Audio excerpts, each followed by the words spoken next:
Viewers, welcome to my personal diary. మరి ప్రతి వారం ఎంతో మంది ఇన్స్పిరేషన్ పర్సనాలిటీస్ కి మీ ముందుకు తీసుకొస్తుంది మై పర్సనల్ డైరీ.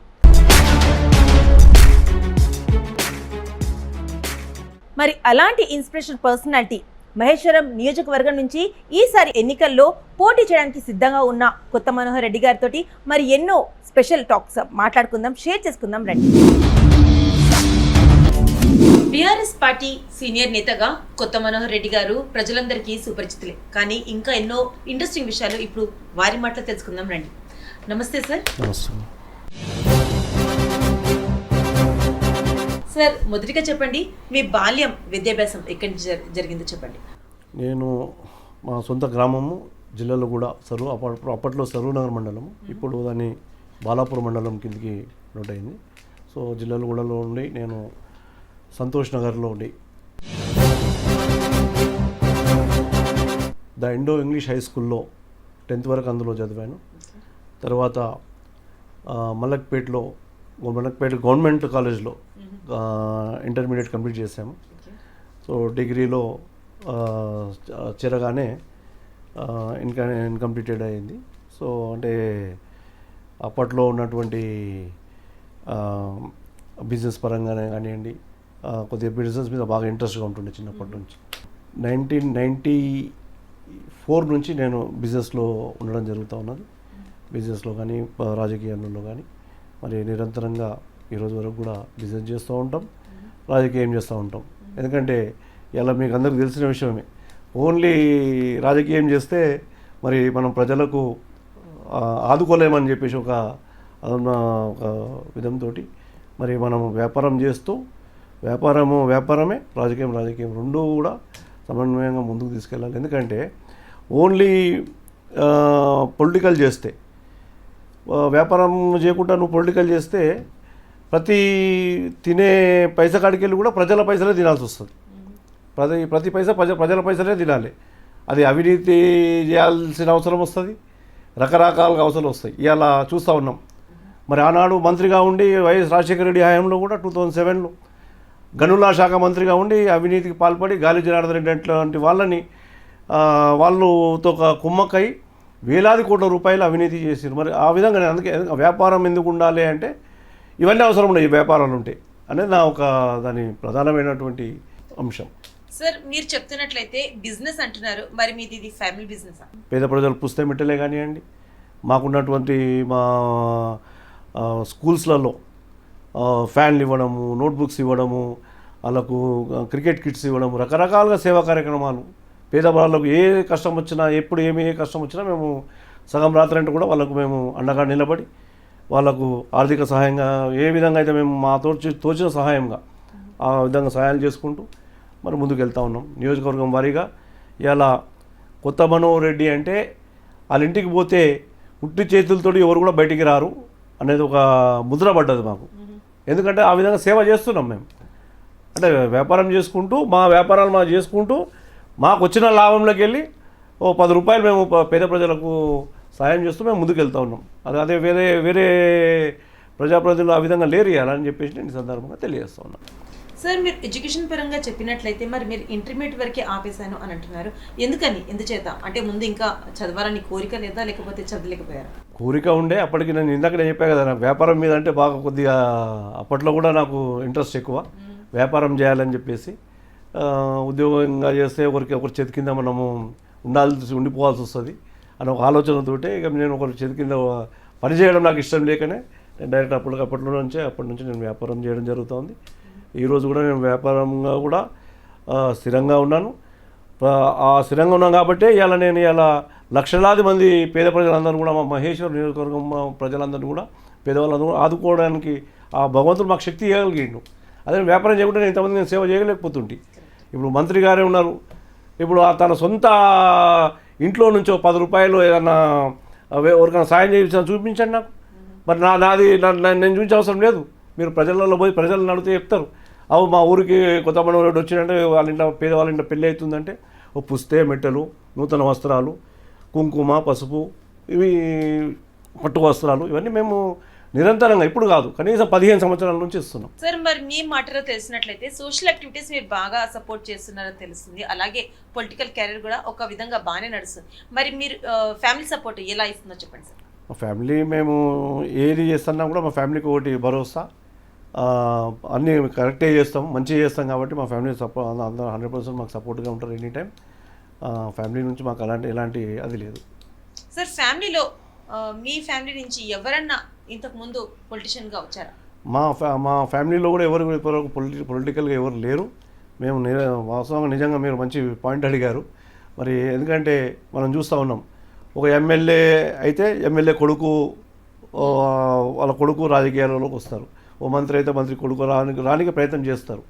మరి నిజంగా కూడా మా ఫ్యామిలీలో ఎవరు కూడా ఎలాంటి రాజకీయాలలో లేకున్నా కూడా నేను ప్రజాసేవకై ముందుకెళ్ళి ప్రజల కష్టాలను చూసినోని కాబట్టి ప్రజలకు సేవ చేయడానికి నేను నా సేవా కార్యక్రమాలు చూసి ప్రజలు నన్ను మీరు రాజకీయాల్లో తప్పకుండా రావాలని చెప్పేసి మరి నేను డైరెక్ట్గా ఓ ఎమ్మెల్యేగానే నేను పోటీ చేయడం జరిగింది. మా 2014లో మా కేసీఆర్ గారు నన్ను పిలిచి, మనోహర్ రెడ్డి గారు మీరైతేనే ఈ ప్రాంతంలో గట్టి పోటీ ఇవ్వగలుగుతారు, మీరైతేనే గెలిచే అవకాశాలు ఉన్నాయి, మీరు రండి అని చెప్పేసి కేసీఆర్ గారు అప్పుడు టీఆర్ఎస్ భవన్కి పిలిపించి ఆ బీఫామ్ ఇచ్చి మరి మహేశ్వరం నియోజకవర్గం నుంచి మమ్మల్ని పోటీ చేయించడం జరిగింది.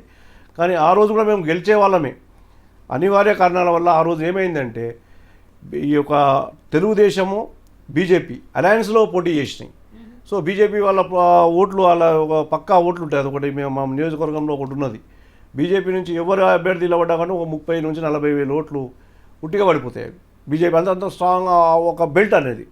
మా మహేశ్వరం నియోజకవర్గంలో ఒక 40,000 వరకు ఓట్లు, ఓ 35-40,000 ఓట్లు ఎనీ టైం ఎవరు అభ్యర్థి ఎవరని కాదు. ఇక ఇప్పుడు ఎగ్జాంపుల్ మీ కెమెరామెన్ ఉన్నాడు, బీజేపీ అభ్యర్థి అలా మా కెమెరామెన్ మహేశ్వరంలో పెడుతున్నామంటే కూడా ఆ కెమెరామెన్ కూడా 35-40 వేల ఓట్లు వస్తాయి. అంత స్ట్రాంగ్ అంటే అన్ని ఓట్లు ఉన్నటువంటి ప్రభావితం చేసేటువంటి ఆనాడు 2014లో టీఆర్ఎస్ తోటి మరి టీడీపీ అలయన్స్లో పోటీ చేసినాయి కాబట్టి అప్పుడు తీగల కృష్ణారెడ్డి గారు గెలవడం జరిగింది. ఆయన వ్యక్తిగతంగా ఒకటే పార్టీ నుంచి ఉంటే ఆయన టీఆర్ఎస్ పార్టీ మేము గెలిచేటోళ్ళం. మరి కొన్ని అప్పట్లో చంద్రబాబు నాయుడు గారి పార్టీ కాబట్టి టీడీపీ కొద్దిగా మా ప్రాంతంలో ఓడిపోయినా కూడా మేము ఇంట్లో ఏం కూర్చోలే. ప్రతిరోజు నిరంతరం పబ్లిక్లో నిరంతరం ప్రజా పోరాటమే, నిరంతరం ఎవరికి ఏ ఇష్యూ ఉన్నా ఏ ప్రాబ్లం ఉన్నా వారి ఇంటికి వెళ్ళి వాళ్ళ సమస్యలు పరిష్కరించడానికి ఈరోజు కూడా నిరంతరంగా ప్రజలలో ఉన్నాం. కాబట్టి ఈరోజు కూడా ప్రజలు ఆ విధంగా ఆదరణ మా మీద చూపిస్తూ ఉన్నారు అని ఈ సందర్భంగా తెలుపుతూ ఉన్నాయి. సెటిల్మెంట్లు అవుతూ ఉన్నాయి, తర్వాత భూ కబ్జాలు అవుతూ ఉన్నాయని చెప్పేసి వారి కుమారుడు కార్తిక్ రెడ్డి గారు కూడా మరి కొంగర కళాన్లో ఓవైసీ గారితో కలిసి ఓ 50 ఎకరాలు కుమ్మకి కబ్జా చేశారని చెప్పేసి ప్రధానమైన ఆరోపణ ప్రతిపక్షాలు చేశాయి. మరి ఇవన్నీ కూడా మరి మా మంత్రి గారు స్పందించి మరి ఇమీడియట్లీ ఇలాంటిది ఏమీ లేదని చెప్పేసి ప్రజల ముందుకు తీసుకెళ్తే మేము కూడా దాన్ని సపోర్ట్ చేస్తాం. ఎందుకంటే అది నిజమెంతో అబద్ధమెంతో మాకు కూడా తెలియదు కాబట్టి. మరి ప్రతిపక్షాలు ఈ విధంగా విమర్శించినాయి అని చెప్పేసి నేను కూడా గతంలో ప్రెస్ మీట్లో పేపర్లో వచ్చిన పేపర్స్ కూడా చూపించి నేను అడగడం జరిగింది. ఎందుకంటే మచ్చ ఉండేది మచ్చనే ఉంటుంది. ఆ మచ్చను తొలగించాలంటే మనము నిజ నిర్ధారణ కమిటీ అని వేయాలి, లేకుంటే మనం వచ్చి ఇది కాదు అని చెప్పేసి నిరూపిస్తే దానికి మేము కూడా మా సపోర్ట్ తప్పక ఉంటుంది. సార్ మరి చివరిగా మహేశ్వరం ప్రజలకి మరియు అలాగే మన తెలంగాణ ప్రజలకి మీరు ఏం సందేశం ఇవ్వాలనుకుంటున్నారు? మహేశ్వరం నియోజకవర్గము ప్రజలకు మరి సేవ చేయడానికి మేము ఎనీ టైం ముందు ఉంటాం. మా ప్రజలను కాపాడుకునే దిశగా మేము ముందుకెళ్తాం. డబుల్ బెడ్రూమ్ కానివ్వండి, రేపు వచ్చే దళిత బంధు కూడా ప్రతి అర్హులైనటువంటి ప్రతి మా దళిత సోదరులకి అందరికీ చెందే విధంగా పోరాడతాం. దాని గురించి కూడా ఎందుకంటే అర్హులైన వరకే రావాలని చెప్పేసి, అదేవిధంగా నియోజకవర్గంలో మరి ఎవరైతే ఇబ్బంది పడుతూ ఉన్నారో వాళ్ళందరూ కూడా ఆదుకునే దిశగా మేము ముందుకెళ్తాం. రాబోయే రోజులలో తప్పకుండా మహేశ్వర నియోజకవర్గం నుండి నేను ఈ ప్రాంతం నుంచి ఎమ్మెల్యేగా పోటీ చేయడము కన్ఫామ్. 200% నేను ఈ ప్రాంతం నుంచి పోటీ చేస్తా. ఒకవేళ మా ముఖ్యమంత్రి కేటీఆర్ గారికి ఇలా టికెట్ ఇవ్వలేని పరిస్థితిలో ఉంటే మరి అవసరం ఉంటే రెబల్ అభ్యర్థిగానైనా పోటీ చేస్తా. కానీ ఈసారి ఖాళీగా కూర్చునే ప్రసక్తి లేదు. తప్పకుండా పోటీ చేస్తా, తప్పకుండా గెలుస్తా. మా మహేశ్వరం నియోజక ప్రజలకు సేవ చేస్తా. తప్పకుండా వాళ్ళకు నిరంతరంగా అందుబాటులో ఉంటా. నేను ఇక్కడే పుట్టా కాబట్టి ఇక్కడే నా ప్రాంతమే కాబట్టి నా ప్రాంత ప్రజలను మేము ఆదుకుంటాం, మేము ముందుకు వెళ్తాము.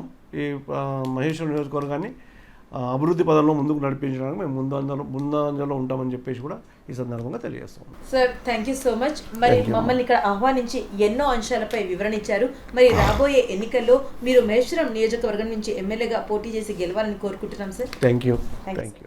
కొత్త మనోహర్ రెడ్డి గారు ప్రజలకి ఎంతో విధాలుగా సేవలు అందిస్తున్నారు. మరి అలాంటి సేవల్ని లబ్ధి పొందిన కొంతమంది ప్రజలు వాళ్ళు ఏమంటున్నారు వాళ్ళ మాటను తెలుసుకుందాము రండి. మరి ఇప్పుడు మనతో పాటు ఉన్నారు విజయ గారు. చెప్పండి అమ్మా, మీరు ఎక్కడి నుంచి వచ్చారు? కర్మన్ఘట్. ఇక్కడ కర్మన్ఘట్. పరిష్కారం దొరికిందో చెప్పండి. మేము బీసీ ఇది నాయ బ్రాహ్మణ్స్, దాని తరపున మా తిరుపతి అన్న తరపున మేము వచ్చినాము. కొత్త మనోహర్ రెడ్డి సాయం పొంది మేము ఇక్కడికి రాగలిగినాం. మా తరపున ఇంకా ప్రతి ఒక్క క్యాస్ట్ వాళ్ళు వాళ్ళ ఆర్థిక సాయం కోసం సార్ వాళ్ళని సాయం పొందడానికి అడిగినారు. ఎవరైతే కనుక ఇవ్వట్లేదు కదా సాయము, చేసిన వాళ్ళ దగ్గరికి వస్తారు, పెడతన్న వాళ్ళకి వస్తారు, పెట్టనన్న వాళ్ళకి పోరు కదా. అందుకనే ఆయన మేలు కోరి మేము ఇక్కడికి రావడం కుదిరింది. ఇప్పుడు మనతో పాటు ఉన్నారు భాగ్య గారు. మరి వారు కొత్త మనోహర్ రెడ్డి గారి దగ్గరికి వచ్చి ఎలాంటి సాయం అడిగారో మరి వాళ్ళకి ఎలా అందించారో తెలుసుకుందాం రండి. నమస్కారం అమ్మ. నమస్కారం అండి. ముందుగా కొత్త మనోహర్ రెడ్డి అన్నగారికి నమస్కారం అండి. ఆయన చాలా పేదవాళ్ళకి చాలా విధాలుగా సహాయపడుతున్నారు.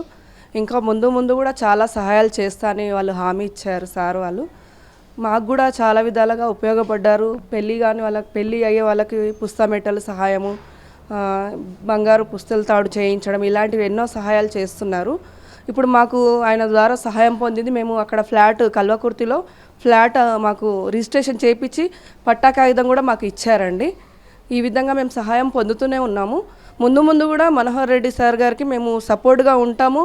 ఆయనకు అన్ని విధాలుగా మేము ముందుకు సహాయంగా ముందుకు వస్తాము. ఆయన ఏది చెప్పినా ప్రతి ఒక్క మీటింగ్ కూడా అటెండ్ అవుతాము. ప్రతి ఒక్క విషయంలో ఆయన మాకు చాలా సహాయం చేస్తున్నారండి. ఆయనకు చాలా ధన్యవాదాలు తెలియజేసుకుంటున్నానండి.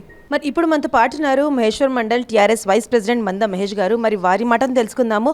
మనోహర్ సార్ ఏ విధంగా సహాయం అందిస్తున్నారు ప్రజలకి? సార్ నమస్తే. నమస్కారం మేడం. ఈ అవకాశం ఇచ్చినందుకు చాలా సిటీ విజన్ వారికి ధన్యవాదాలు తెలుపుతున్నా. అంటే అన్నగారితో పరిచయం ఈ రోజుతో కాదు, నాది 2008 నుంచి అన్నగారితో పరిచయం ఉంది. అన్నగారిని చూసే నేను రాజకీయాల్లోకి వచ్చిన. 2013లో వార్డు మెంబర్ గెలిచిన. మొన్న 2019లో సర్పంచ్ కంటెస్ట్ చేసి ఓడిపోవడం జరిగింది. అయినా కూడా 2008 నుంచి అన్నగారితో పరిచయం. అప్పటి నుంచి కూడా ఈ రోజు వరకు అంటే దాదాపు 15 సంవత్సరాల నుంచి మా విలేజ్కి గరీబ్ గాళ్ళకి ఏ అవసరం ఉన్నా కానీ కూడా నా మధ్యలో మెదిలే ప్రశ్న ఫస్ట్ కొత్త మనోహర్ రెడ్డి అన్నగారు. అన్నగారు ఏ సహాయం అడిగినా కాదనకుండా చేస్తారు మా విలేజ్కి. ఇప్పటి వరకు మా విలేజ్కి వచ్చేసి 12 మంది ఆడపిల్లలకు పుస్తమెట్టలు ఇవ్వడం జరిగింది. అదేవిధంగా 10 మంది కుటుంబాలకు 60 గజాల ప్లాట్లు ఇవ్వడం జరిగింది.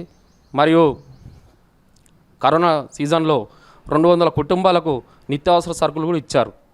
కరోనా టైంలో కూడా ఏ లీడర్ కూడా బయటికి రాలేదు. కానీ కొత్త మనోహర్ రెడ్డి అన్న బయటకు వచ్చి కరోనాను ఎదుర్కొంటా అని చెప్పి నియోజకవర్గంలో ఉన్నటువంటి 50,000 కుటుంబాలకు నిత్యావసర సరుకులు ఇచ్చారు. మరి ఇప్పుడు మీర్పేట్ మున్సిపల్ కార్పొరేషన్ నాయి బ్రాహ్మ కమ్యూనిటీ ప్రెసిడెంట్ తిరుపతి గారు మనతో పాటు ఉన్నారు. మరి వారి మాటను తెలుసుకుందాము, ఏమంటున్నారు రండి. సార్ నమస్తే. నమస్తే అండి మేడం. ఈ కార్యక్రమము మనోహర్ రెడ్డి అన్న గారు ఇక్కడ ఆయన చేస్తున్న స్వచ్ఛంద సేవ గురించి మేము ఇక్కడికి రావడం జరిగింది. మేము మా మున్సిపల్ కార్పొరేషన్లో మనోహర్ రెడ్డి అన్న గారు దాదాపు మేము నాయి బ్రాహ్మణులం అని గుర్తించి ఒక 110 ప్లాట్లు మాకు డొనేట్ చేసిండు.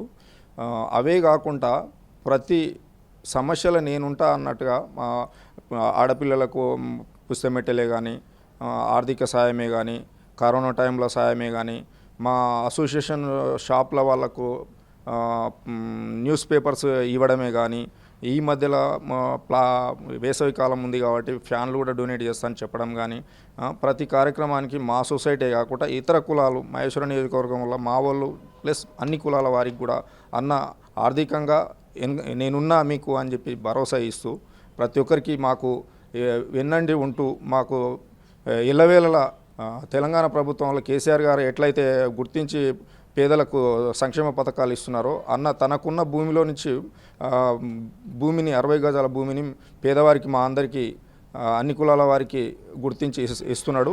ప్లస్ ఇలా భూదానం అనేది ఆ రోజులలో చెప్పుకునేది, కానీ ఈరోజు మాత్రం అన్న ఇస్తున్నాడు. ఇలా అన్నం మేమైతే అప్రిషియేట్ చేస్తున్నాము.